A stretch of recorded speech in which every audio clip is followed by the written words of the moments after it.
翻開咗我一個載住咗好多舊時移民嚟帶咗嚟之後未曾喐過嘅一個箱啦，因為得閒啦，有時間就執下屋啦，就揾到幾樣嘢噃。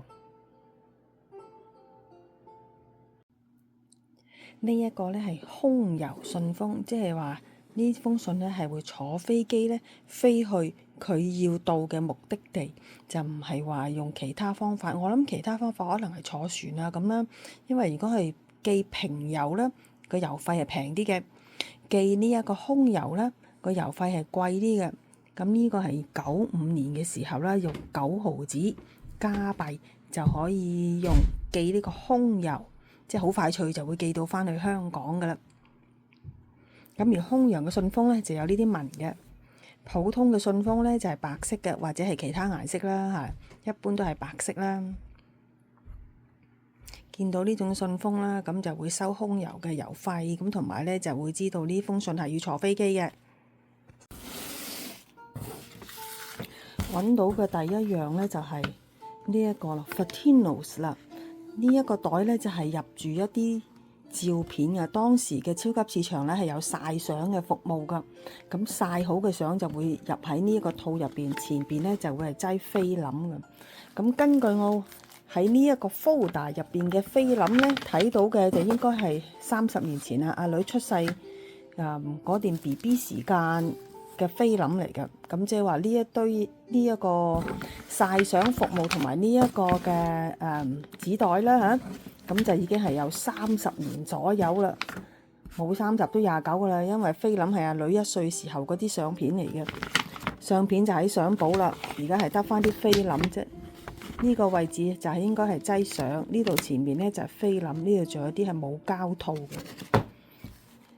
通常嚟講喺嗰個嘅 camera 影完之後就係卷裝嘅啦，卷裝嘅菲林就攞去超級市場度曬相，咁然之後咧就會係等幾日啦，咁曬完相出嚟之後咧就會係入好晒喺呢啲咁樣嘅膠套入邊嚟到保護啲菲林。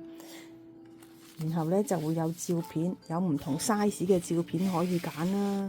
咁然之後就會有根據唔同嘅尺寸咧就會收費。呢啲而家已經冇噶啦，已經好少有機會。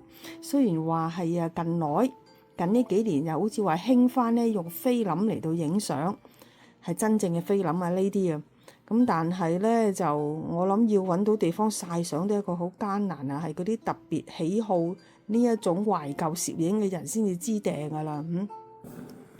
呢個仲有 black and white 即係黑白相啦，video transfer 喎。同時咧，我亦都揾到一張邀請卡喎，當就係一位好耐已經冇聯絡嘅朋友啦，咁就係寄咗一張邀請卡去參加佢嘅生日啊。